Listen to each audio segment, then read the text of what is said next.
Welcome back to the Reboot Era, the podcast where we talk about life after layoffs, career pivots, and what it really takes to bounce back after everything falls apart. Today's episode is all about mental health during the job search, and I'm joined by two powerful voices who know this journey all too well. First up is Vela, a seasoned business development leader who's been laid off more times than makes sense, but still shows up every day with purpose and resilience. Then I sit down with Ry Mantione, an LA-based creative who's turned job hunting into both an art and a science. Let's get into it. My name is Vela. I am a native New Yorker. I went to college in Boston. I went to Emerson. I have a bachelor's degree in mass communication. When I got out of school, for 6 months, I worked for a television producer, and I realized in those 6 months that that's not the career path that I wanted. I went to a couple of temp agencies, and within a week, I got a sales assistant position at Norman Lear, who's the big TV producer. I got a position at his publishing company, worked there for about 3.5 years, and got a call from the competitor, and they brought me on for like a junior sales position. And it was in the professional audio industry. So I stayed with that company for 13 years, worked my way up to the classified sales manager, running their department. This was back in the early 90s through early 2000s. We were a team of about 6 people, and we were selling classified ads, both digital and print, for 6 publications and websites. And we brought in about, I think it was something like 2.8 million. Probably the best years of my life. Then I convinced my boss to let me work remotely. This was in 2000. So I am the OG of remote. I've been doing it 25 years, on and off, but mostly on. And I stayed in advertising and did some advertising jobs on Long Island.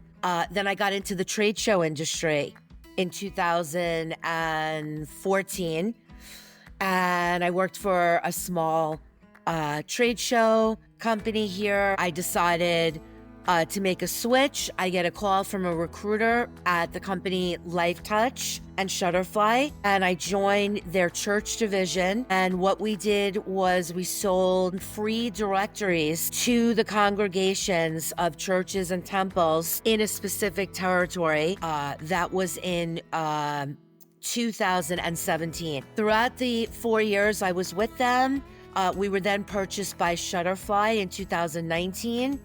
And our fully remote positions turned into field positions. And I got promoted to tri-state area manager, sales manager. And I had like New York, New Jersey, and Connecticut. I was on the road like 2.5 weeks out of the month, meeting with religious leaders, selling these very large, high-scale, high-end photography events. Unfortunately, due to the pandemic, the entire division shut down in 2020. I was devastated. It was probably the best job I ever had. And then I ended up getting a position at a senior living tech software company. I joined them as an account development specialist. I knew nothing about the business. I worked with this incredible man named Richard Montes, and he taught me the business. He was the VP of sales. And within 7 months, I was promoted to business development manager. And then we ended up bringing on 4 regional sales directors. My boss brought on a consultant. That consultant ended up getting his job, demoting him to just a rep from a VP of sales position, and then eventually he was let go. 6 weeks later, the whole team was let go, including myself. It took me 4 months to kind of regroup, and a friend of mine called me. He had a waitlist scale product for the eating disorder industry. So for 4 months, I worked for him. And after I set all the systems up for them, the contract ended. And that was that. Then I got a call literally the next day from a colleague of mine who I had been friends with on LinkedIn for 12 years. We had very parallel backgrounds. Very nice man from New Jersey. His name was Manny. And he was working for a company called Data. And Data was a digitizing company whereby they would take all of your paper files and digitize them. What happened with that position is they went through two mass furloughs, and I got caught up in the second one. That was last year. So again, I'm just like saying to myself, this is just crazy. And it had nothing to do with performance. It had nothing to do with the economy. It was just a budgetary company decision on their part. And then luckily, very quickly, within about 6 weeks, I found my last position that I just had, which was a small business healthcare company in Denver, Colorado. Of course, I worked remotely for them as well, and they were in business for 30 years. However, they did not have like a sales department, an outbound sales department existing. So they said to me, Christine, can you do this for us? And I said, yeah, I can. So what I did was I set up the CRM, up the lead generation softwares. They gave me a couple of resources to kind of find the leads, the names of the companies, but my job was to actually find the decision makers, all of those C-suite people at these organizations. So in a matter of about 3-4 months, I found about 5,500 people, probably at about 2,500 companies, and I was booking appointments for my COO and the director of credentialing, and we were selling revenue cycle management, credentialing, CVO, provider enrollment, contracting, anything to do with a healthcare business behind the scenes. What happened with that position is they made a decision after 6 months of me being there that they wanted to bring it back to their outside marketing consulting agency, and that was May 1st. And since then, my new job has been looking for a job. 8-10 hours a day, 5-6 days a week. I'm literally networking with people that I've known for 20-30 years, applying to at least 25 jobs a day. Christine, is it safe to say that you have well over 15 plus years of experience as a business development and account management specialist or position? And with that, what do you like about that? What do you, if you were looking at your next opportunity, what do you like about being in that space? I think I'm really good at it. I love to read. I love to research. I love to get to know all different sorts of people in all different sorts of, different titles. What makes them click? What keeps them up at night? What are their pain points? How can my solution or my product change what they're doing, improve their processes, make them more successful? It's just a very rewarding feeling. It's almost like I would do it even if I wasn't paid. I truly feel this is my calling, and it just brings me joy. And there's nothing better when someone comes back to you and refers you to another, client, or just says, Christine, what you suggested, we implemented, we're doing fantastic. Our sales have grown 20, 30, 40%. In an economy like this, people don't have time, for bullshit. Let's be real. They need actionable things that work, and you better be able to explain it quickly and implement it fast. I'd like to pivot the conversation a little bit, because we talked about your experience now, and talk a little bit more about what you're currently doing. And it's been about 5 years. I'm looking through your LinkedIn and listened to your background that you shared. It's been about 5 years, and you have been either let go, a company has restructured, your position has been impacted in one way or another over the last 5 years, about 4 or 5 times. And in this current one, this is the longest stretch it seems like you've gone, unwillingly looking for a new position. What do you feel like is keeping you going? This episode's going to be all about mental health. So how are you staying strong every day? How are you showing up? Well, first of all, I'm very resilient. I was a single mom, like I mentioned. I had to make it happen because I had a son that deserved more. It wasn't his fault. His parents broke up, and I just have an incredible work ethic from my parents. Both my parents were very successful people. My dad owned a financial services company for 45 years, and my mom was a travel agent. She still is at 86 years old, believe it or not, working part-time because she loves the work. and it brings her so much joy. So what keeps me going is that I'm at a point in my life now where I'm ready for chapter 2. I'm going to be making the big move down south. And so many New Yorkers relocate to Florida. It's kind of like a joke, but I'm taking it really seriously. And I'm looking forward to forging an entirely new life. So that's what keeps me going every day, knowing that I'm gonna leave the past behind, but I'm embracing the future with vigor and vengeance. And best of luck with that. I hope the move goes smoothly. Thank you. Talk to me a little bit about the dark days, the days where, I guess, what is dark for you? Is it when you get a bunch of emails in one day of rejections? Is it logging onto LinkedIn and just looking at 0 notifications yet again? What are the things that really just hurt? Right before this call, I got 4 rejections. I kid you not, in a matter of 15 minutes for jobs that literally have the verbiage that's on my resume. So I've come to the conclusion that none of this makes sense. There has to be some sort of change. I mean, could it possibly be? I mean, they keep saying that they're getting an overabundance of applicants and you're just not the right fit. So obviously it's either my age, or somebody isn't reading my resume, or I'm not in the right location. I didn't check one of the 10 boxes that they have. But you can't change these things. I mean, you have to just forge on. You have to find that inner strength or it'll kill you. I mean, years ago, I lowered every single bill I had that I could lower. You can't lower your mortgage. You can't lower, I live in a gated community. I have a maintenance fee every month. You can't lower that. These are set costs that you have to pay. But I went from an iPhone to an Android. I got rid of my cable. I got a Fire Stick. I kept my AC on a higher number and, heat, same thing in the winter. The difference was unbelievable. I think I saved something like $720 a month by the time I was done. Wow. So to some people, that doesn't sound like a lot, but to me, it was. I feel like this is the first time I've heard your network is your net worth. And I like Really? that. Yeah. Yeah. So I'm going on That's record a saying saying. that Christine is the one who put me on to that saying. So Yeah. thank you for that. Of course.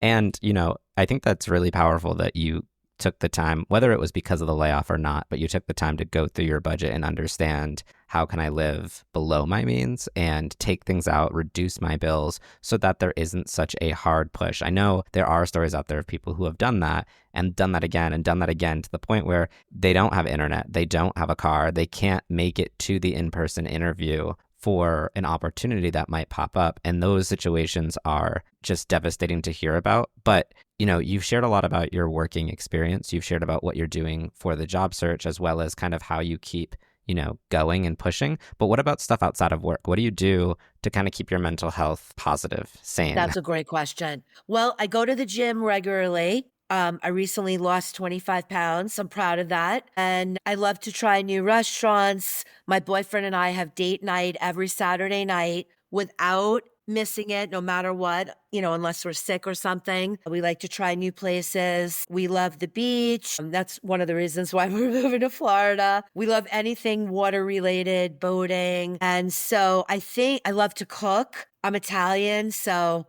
I cook a lot. I love to feed people. I think it nourishes the soul. And I like to be creative in the kitchen, as well as being creative, in my job. So I think that you absolutely need to have a life outside of your career. I did like a lot what you said previously about how life essentially goes on and you gotta have that kind of, your new 9 to 5 is looking for employment and you take it seriously and you're doing that from 9 to 5 or however many hours a week you're doing that. But you have to have that 5 to 9 afterwards. And you definitely continue living life, even though it can be tough. Have you noticed that the things you're doing since or during each layoff, the things that you do to continue living your normal life, have they changed? Are you spending less money going to different restaurants? What types of things have changed? Yes, absolutely. We've definitely scaled it back. We can't lower our lifestyle any more than we already have to make do. And because, like I said, some things you can't.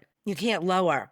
Totally makes sense. And I think that's awesome. Like, you are definitely making sure that you're pivoting and you're getting to an area that you're going to love. And honestly, if just being by the water, which is a free activity, is what does it for you, that can totally just make life better. I'm looking at your LinkedIn and you have over 14,000 followers and connections, it looks like. So can you talk to me a little bit about that? What is your strategy for LinkedIn? Do you just add anybody? Are you strategic about it? Why? Are you using it more during this layoff, or have you always been very active on LinkedIn? I've been very active from LinkedIn from day one. I actually just happen to know a lot of people. When I work for a company, what I basically do is I try to connect with as many, clients and prospects just to kind of get an idea of, what are their day-to-day challenges? How can my company and our solutions help them? So are you open to, if people hear your story, say, hey, that sounds like someone I want to connect with. You're open to them just sending you a connection request on LinkedIn? Yeah, I would say so for the most part. I've had a couple of stalkers. Okay. Don't stalk Christine, but if you want to just connect with her, to not stalk her, feel free to connect. And with that, how did you come across my profile? Because I believe, I posted about my layoff, and that seems to be like where most people tended to find me, follow me, connect with me. But you reached out, and not only reached out, you also sent a message, which is nice. It's going the extra step. Yes. At this point, my attitude is I'm trying to connect with, so many people that are in the same position that I'm in, especially if they're in a different part of the country. If they're in a different industry, I love to get other people's perspective. Best of luck with the interviews that you have. Hopefully you hear back soon. And I feel like you're going to be gainfully employed super soon. Christine's story is a masterclass in perseverance, and I hope her honesty resonates with anyone grinding through the day-to-day of job searching. But we're not done yet. Up next, I'm joined by Ry, who brings a totally different energy. Ry's journey includes 1,200 job applications, 87 online courses, and a deep love for vertical videos, jazz nights, and authentic self-expression. Let's dive into their story and talk more about identity, burnout, and building peace in the chaos. My name's Ry Mantione. I've been in my career for about 20 years now total, and it's been a strange 2025 because I got laid off in January. And I had a little couple months notice that was going to happen, which was very nice to have some warning. And it's been a bizarre journey. I think I've applied to 1,200 applications now. Sometimes that's the same job listing more than once. And sometimes it's the same company, more than one position. And sometimes that's led to interviews for multiple positions at the same company, which clearly I haven't gotten yet. It's been about 87 online courses since then. That's one of the ways that I have been managing my focus in recent times, is that I'm either trying to earn or learn, and I'm applying that to the job hunt season too, of learning more is time well spent. I think that's so important, and I definitely want to dive into a little bit about like what you're doing and like what you're learning, because I think that can be super cool. But what is your background and what have you done? I'm looking through your LinkedIn right now, but if you want to just share with the people. My degree was in music industry from USC, which is an unusual degree. It's not marketing BS, it's music industry BS. That's led me to a variety of entertainment companies, mostly in the film industry. I was director of marketing of a horror film company for almost a decade, and most recently a deep dive into manga and anime for 2 years. Before that, it was a lot to do with the David Bowie celebration and all these A-list amazing cover songs that we did for celebrating the 5th anniversary of David Bowie, his birthday, but also celebrating his life after he passed away. And that's led me to virtual events and streaming. So during lockdown, I got really deep into all the details of what makes a great online event. Me and about 6 others did a lot of cool stuff. So we were busy even during lockdown, busier than I am now. It's funny. I worked at Amazon and I worked in Prime Video for just over a year. And I worked in live streaming specifically. And so we would do all of the events for like Thursday Night Football and some different concerts and other sporting events that were out there. This is back in 2021. So, I've never met you, but we have a similar overlap with some of the stuff we've done. Yeah, it was interesting when before lockdown started, the company I was at was a documentary distribution company, and they were merging with a film studio based in China. So we had way ahead knowledge from people who lived in China and worked in that environment. By December, January of 2020, we knew all this was coming. So I felt like Chicken Little at the time, going, "Oh my God, it's coming, you guys." My friends are like, "Nah, it'll be fine. Nothing's gonna happen." You had a little foresight. If only we could get that with like the stock market, Right, yeah. Which we'd be in a which different meant a lot place. of pressure to figure out how to do live events from home remotely. There was a lot of pressure. So when lockdown started, I was very ready. Yeah, well, that's good. I mean, it's important. I ended up stepping away from that kind of path, but I also did some freelance consulting and I worked with a company that was hired by Microsoft and we created all of their like quarterly all hands, global all hands that would go to all employees all over the world. And so we did some of it live and we did some of it recorded, but that one I actually got to work in a studio for. So I got to go into Microsoft's campus, work in their studio, and learn all about, these executive vice presidents and the speeches they were giving and basically like calm them down, tell them everything's going to be fine. So it's a fun time. But, where are you? You're in Los Angeles? Is that where you're I am, located? yeah.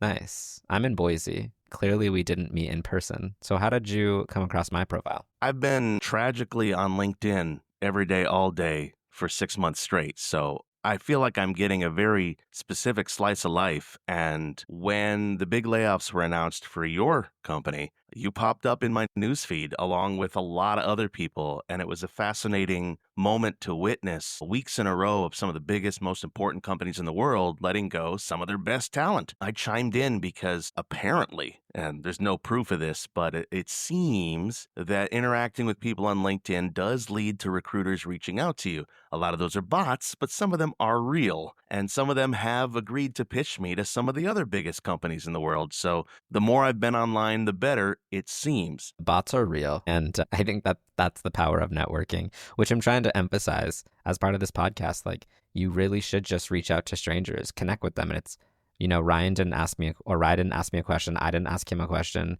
until I had a podcast. Then I asked him a question. But we just kind of chatted for a little bit and supported each other. And if I knew someone, I'm happy to connect. And I'm sure that you are free to do the same thing. Right now, we don't have a lot of overlap, but it's been really great having this conversation and learning, seeing the posts. You definitely are on LinkedIn a lot. I've seen a lot of your interactions that you've had, likes, loves, shares. And so I've met a few people that you've just commented on, and it's cool how your network can grow so quickly. I think I started with I don't know, I think 1,100 followers, and within 6 weeks, I'm up over 1,500, which is cool, meeting new people. That's great. Yeah, in December 2020, I was asked by a company that specializes in resume perfecting. That's what they do, is massage your resume for pay. They're consulting for it, and they showed me the way when it came to LinkedIn. I had no idea there was such a world bubbling over here, and they just kind of talked me through it. It's like, just treat it like it's water cooler conversation. Treat it like it's a lunchroom. Treat it like it's a bar. And when you see a cool post, comment on it, and comment as if everyone's going to read that post, like it's going to go viral. So you don't want to be saying something too crazy out there, but speak your mind. And that led to the best job I ever had. It was a real step up in my career after that, because they massaged my resume, but also my entire LinkedIn got massaged. And ever since, I've been trying to keep them in mind whenever I'm on LinkedIn. And then there's been a culture shift in the last 12 months where everybody's kind of abandoning a lot of other social media right now. After the TikTok temporary 12-hour ban, there was a whole lot of vertical video that entered LinkedIn. And I would say in the last 6 months, the most interesting place to hang out online is LinkedIn. And I'm not paid by them to say that. I'm shocked to say that. Well, they just had layoffs, so I'm sure you're not being paid. A lot of Well, people that goes now. for everybody.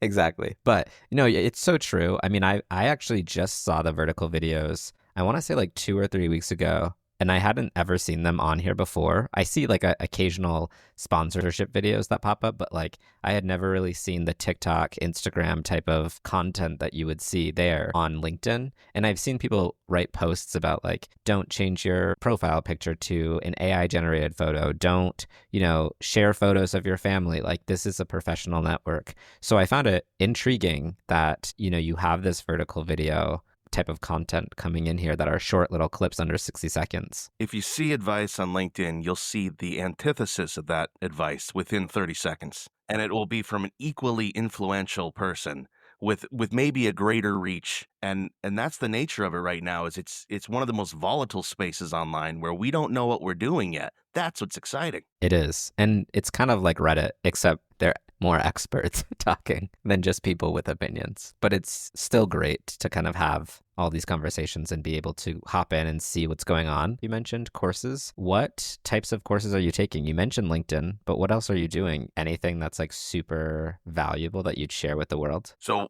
I'm doing a recursive process. My focus is on marketing, but marketing is being expected to do all things. Sometimes small companies only have one marketing person or two. Other companies have a team of 20. And then to get a decent pay rate, you've got to be the manager of that team.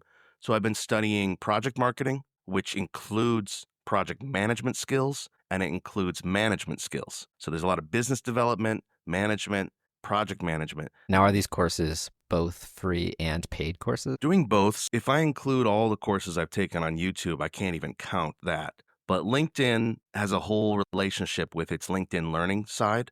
You've mentioned YouTube and LinkedIn, but have you tried like Coursera? Are there other places you're going to find courses? LinkedIn Learning was revelatory in December. That's what I've focused on. And the reason why I love it so much is that, like you said, it is authentic, valid. It is the right source for stuff that's going to be useful. And they're not just allowing anyone to create a course like YouTube does. That's just ranked on popularity alone. These are some of the LinkedIn Learning courses are synchronized with something like MailChimp, where you get an official certificate from that brand, or the PMBOK project management. Some of those courses are in sync with other courses, and it's included.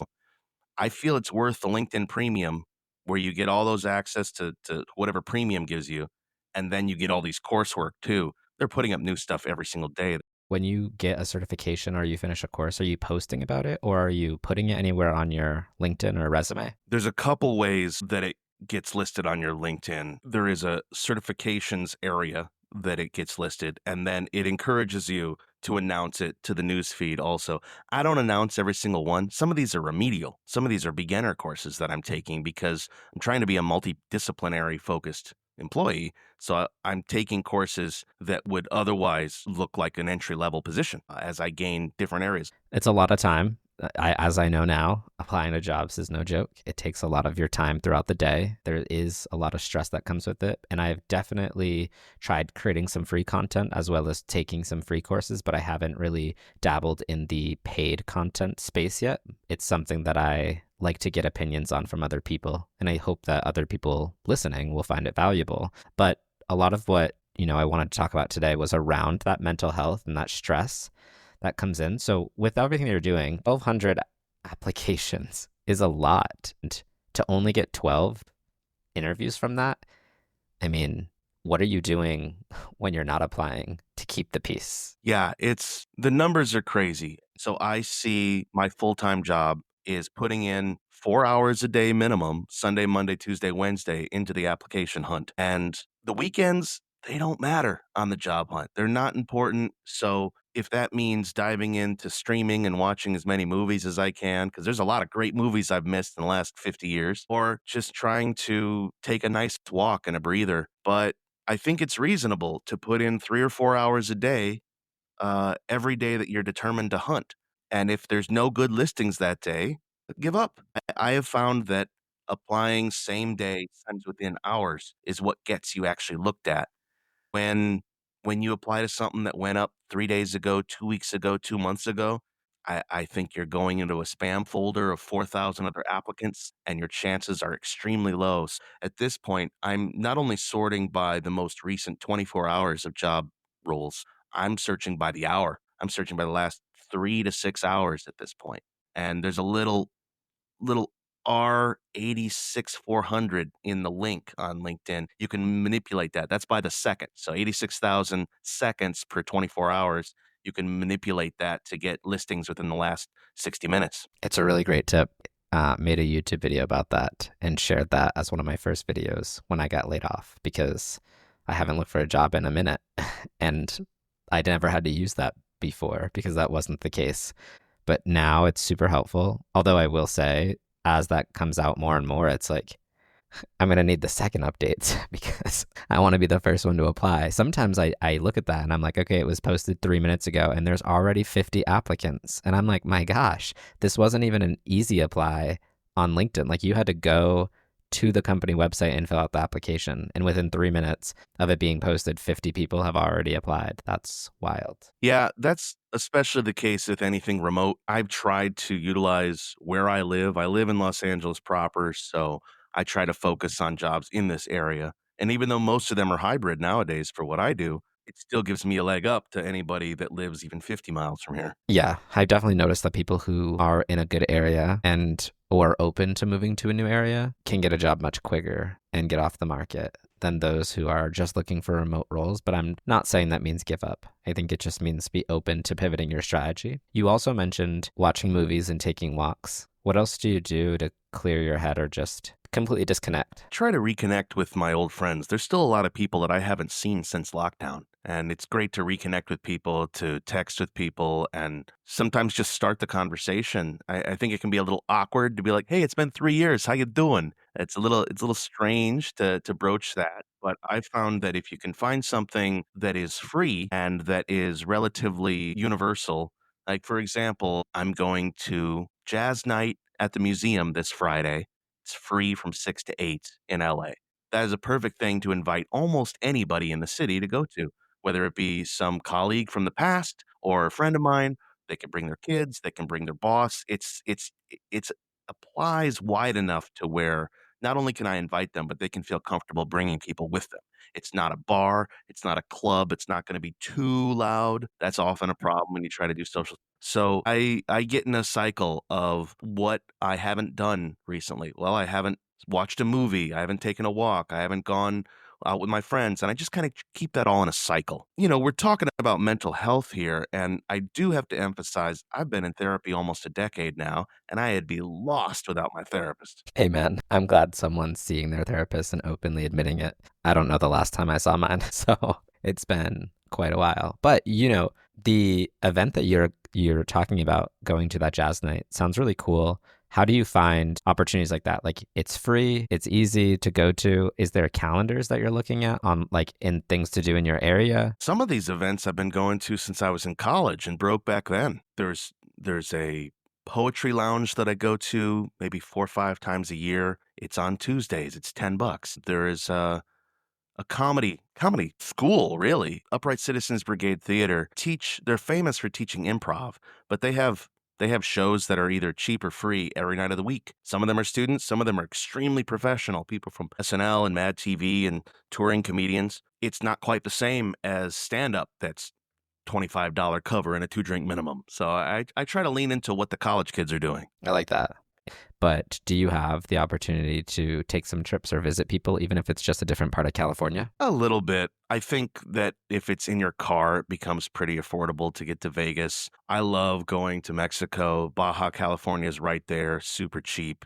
Yeah, I like to do road trips and kind of get out. And that's one way that I definitely have kept my mental health in check is like taking my 2 dogs, hopping in the car and just like driving somewhere for a long weekend because I can bring my laptop and I can apply to jobs while I'm there. That's a great attitude, yeah. There's been a couple of road trips I've taken where that was the case. We went and visited some distant family in San Francisco, and I was up there job hunting on the off hours, which there was plenty of those. You're open to work, you're applying.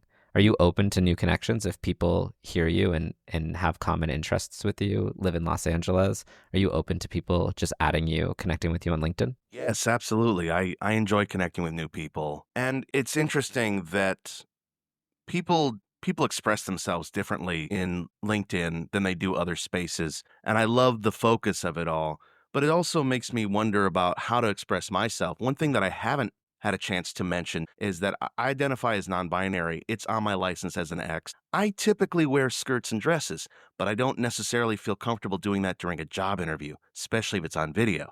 And so that's always a thing that's in my head of how do I present myself on camera? How do I be my authentic self and yet business appropriate for whatever business? Because if I'm expected to wear a shirt and tie, even on a video remote interview, well, that's not something I would wear to the office anyway. Do you look for workplaces that are, I guess, more open and lenient to what you wear in the office? Or does that not bother you as much because during the day, you'll just wear what you have to do the job, and then you'll go home and change? I think the only companies that will accept a weirdo like me and my online presence over the last 20 years is to be at an open-minded company that doesn't judge too harshly about such things. Because sometimes it's kind of the transitive property of judgment where, well, we don't have an issue with it, but our business partners from another country, they are more sensitive to this. So please respect their sensibilities. I've encountered more of that than I have the company itself. I mean, that's a shame because who cares? I mean, just my haircut alone. I mean, just that's enough to scare off most companies. What does the hair look like right now? Your LinkedIn profile is it's a mohawk. That's all I see. Yeah, basically shaved on the sides. Yeah. Okay. I mean, I feel like everyone has that. We've all gone through a mohawk stage, right? You'd think so. I've had it now for 15 years though. And You're just still in it. That's right. Yeah, I'm a Peter Pan that'll never grow up, and that's who I am. So put a dress on if you want to put a dress on. Like, live your life. Be the queen that you want to be, or the king. Who cares? The monarch, the gender-neutral monarch. That's it for today's episode of the Reboot Era. Huge thanks to Christine and Ry for showing up with the raw honesty and reminding us that we're not alone in this mess. Whether you're sending out job application number 1 or number 1,000, your story matters. You matter. Keep showing up, keep talking about it, and keep finding ways to live, even while you're waiting for what's next. If this episode helped you, share it with a friend and connect with today's guest on LinkedIn. Until next time, keep rebooting.